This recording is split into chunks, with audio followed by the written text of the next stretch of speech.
Namanya bisnis itu harus profit. Kalau nggak profit nggak sustainable. Bahkan sempat ada momen saya hampir putus asa ya.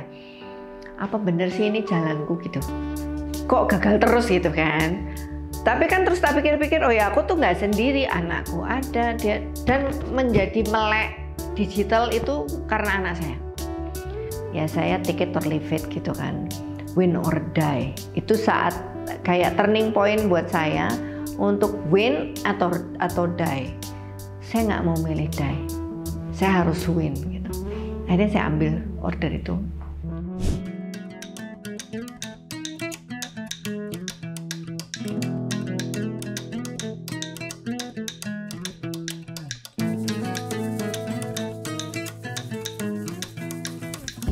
Doing the business which is adalah harus profit, harus make money, yang memiliki impact yang baik untuk semua.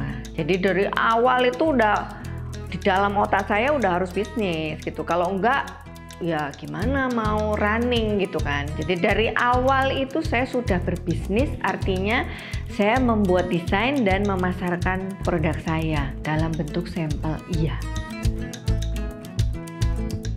Nama saya Kika. Saya founder Kaloka Pottery dan sekarang saya memimpin Kaloka Pottery dari 8 tahun yang lalu. Jadi dulu saya backgroundnya adalah product development for 25 tahun untuk ngerjain hal-hal atau produk fashion ya, produk fashion. Yang kemudian saya dan termasuk living accessories ya, home living gitu.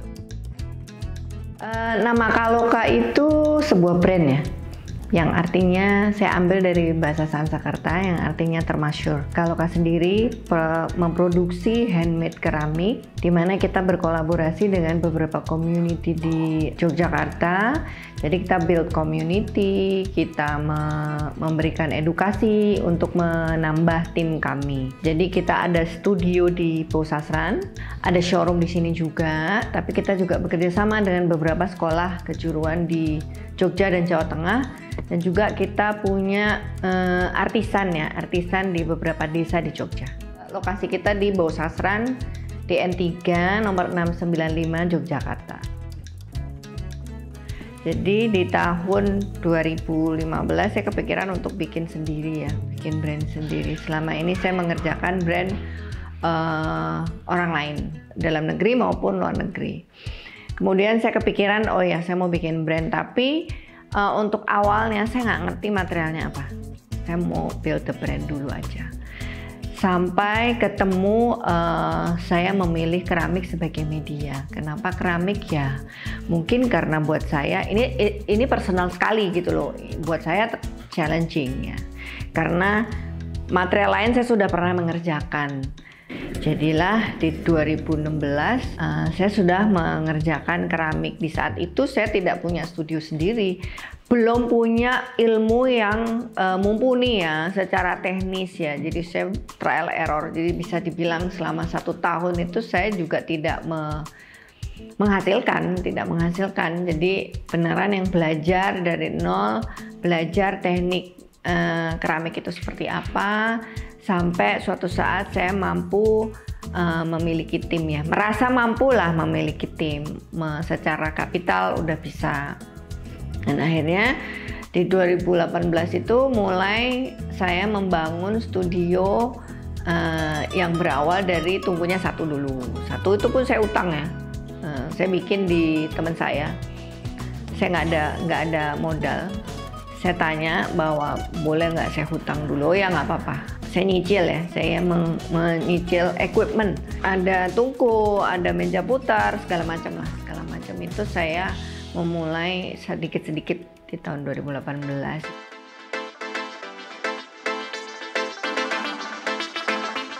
Dunia ini kan bergeser ya. Yang dulu mungkin keramik itu piring biasa yang untuk kehidupan sehari-hari gitu. Seiring perjalanannya dunia ini bergeser, semua itu juga bergeser nilainya.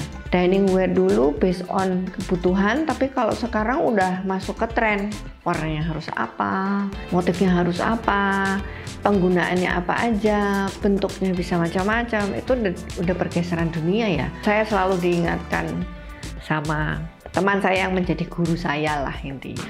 Dunia ini tuh berjalan tidak sesuai karep raimu, tapi kamu yang mengikuti pergeseran dunia. Loh itu benar banget gitu loh, itu benar banget. Semuanya itu berubah ya, semuanya tuh bergeser.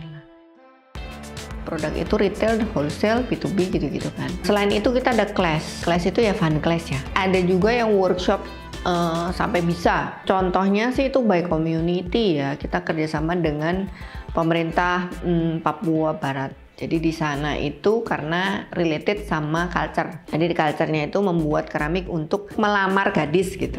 Itu bawa pakai piring di Papua. Nah, itu kita juga ada workshop itu juga.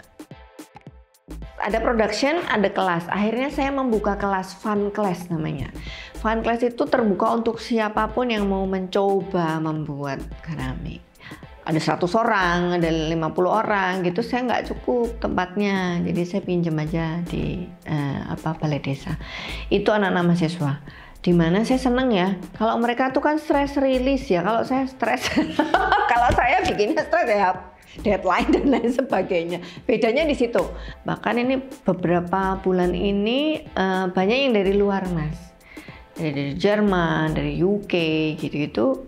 Kita benar-benar happy ya. Mereka datang ke sini, mereka nyoba. Bahkan ada yang kita nggak mau bawa barangnya, soalnya nanti ngirimnya mahal gitu-gitu kan. At least mereka coba. Ke Sidoarjo itu ada sekolah yang sangat istimewa untuk anak berkebutuhan khusus yang memang di sekolah-sekolah lain tuh udah nggak bisa diterima. Dimana di situ saya dapat experience yang luar biasa ya. Anak-anak itu melukis ya. Kalau yang memungkinkan untuk membuat ya kita ajak membuat. Kalau yang tidak bisa memungkinkan sampai di proses itu ya mereka melukis. Itu kita bantu. Nah itu baru stress release buat saya. kalau pas membuat ya itu karena sehari-hari itu bagian dari stres.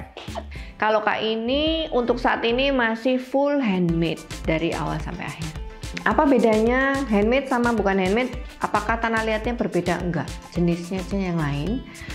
Komposisinya aja yang berbeda.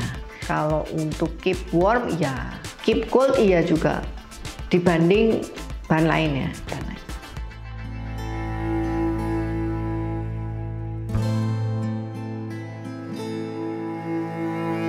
Bahkan sempat ada momen saya hampir putus asa ya. Apa bener sih ini jalanku gitu?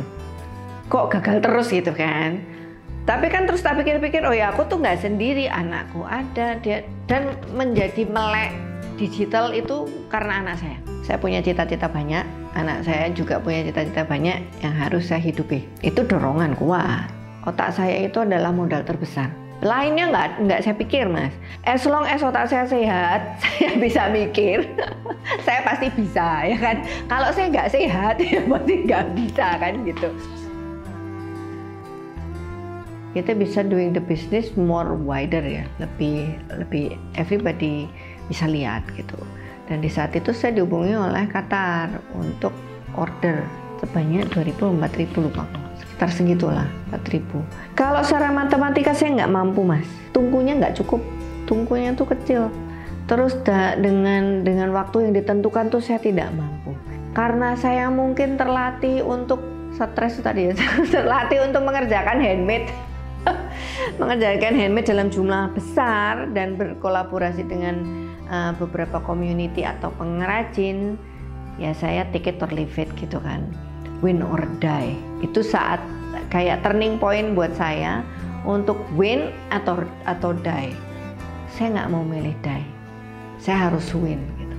Akhirnya saya ambil order itu dengan perhitungan yang matematikanya nol itu tadi loh. Jadi saya harus berpikir keras. Kalau nggak bisa ini harus saya ngapain? Kalau ini harus ngapain? Harus ini ngapain? Beneran yang dalam jangka waktu yang terbatas itu tadi saya tidak make it. Tapi 2 minggu sebelumnya saya punya tanggung jawab untuk bilang sama dia, memutuskan kan, ini gimana nih? Saya sudah jelas-jelas tidak bisa meet on time 100%. Saya hanya bisa mengerjakan 70% secara matematika. Akhirnya saya telepon, aku nggak bisa make it, saya kurang 30%. Jadi yang 30% itu kamu nggak perlu bayar, pengiriman aku kirim, semuanya free 30%-nya. Terus dia bilang, oh ya nggak masalah, interiorku juga mundur. Itu blessing ya, kebetulan ya, orang sukses itu kebetulan. Jadi beneran yang itu kebetulan saja nih, aku nggak make it gitu. Dari 70% pun itu saya berusaha untuk kerjasama dengan banyak orang, Mas, karena dari sisi kapasitas production saya tidak mampu.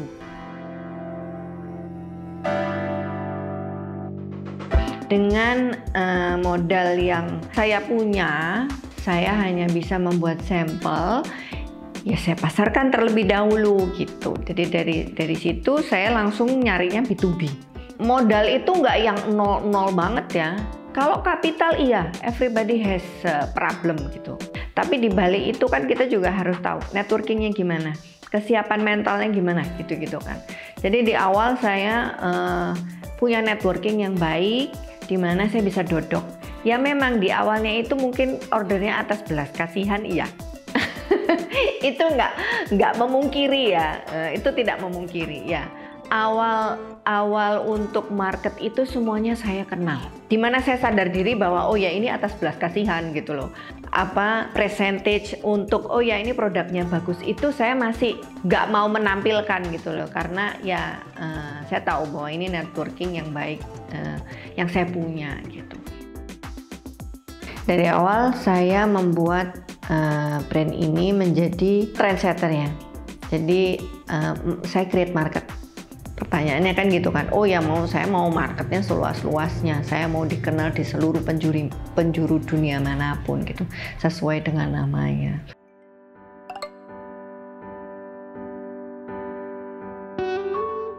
Harapannya semakin banyak kita bisa kerjasama dengan banyak orang, semakin kita lebih stabil ya. Jadi harapannya tetap kita bisa berkarya bersama untuk semua ya. Ya tadi seperti tadi. Working together with the universe, for the universe itu ya. Semakin banyak kita bisa bekerja sama dengan orang lain, semakin kita menekan ketidakberaturan.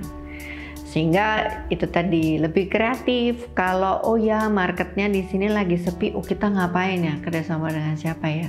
Kita bisa bikin apa ya gitu. Jadi bersama-sama. Ya itu tadi balik lagi misi visi kita itu kan doing the business untuk impact yang baik. Impact semuanya. Ini ya passionate mengerjakan craft atau apapun sih sebenarnya, bisnis apapun, dan ingin memulai bisnis yang baru. Poinnya itu latihan. Orang ada yang sudah latihan sebelumnya, ada yang belum latihan sama sekali. Tapi as long as berjalannya usaha dan latihan itu semakin mumpuni, semakin bisa menemukan jalannya dan jauh lebih mudah. Kalau nggak usah peduli ini sukses atau nggak, ukuran sukses orang itu lain-lain kok. Sukses sendiri itu apa coba? Kan nggak ada ininya yang jelas gitu. Jadi doing the best aja, berlatih terus, menemukan jalannya sendiri, dan menentukan bisnisnya itu mau apa. Kalau mau sustain ya harus profit. Kalau nggak profit ya nggak sustain. Cuman gitu aja sebenarnya. Pekerjaan apapun itu kan kalau tidak ada kalorinya ya nggak jalan kan. Kalori itu kan sekarang bentuknya ya uang ya. Latihan gagal, gagal tuh ya pakai latihan nih, gagal. Nanti menimbulkan semangat barunya gimana? Itu kan latihan ya. Harus dicari cara jalan keluarnya. Karena di dalam usaha itu pasti ada gagalnya, ada naik turunnya. Pengaruhnya dari orang lain juga ada juga gitu, market, kondisi global gitu tuh kan banyak ya. Semakin kita terlatih, semakin baik. Bersama bermetamorfosa.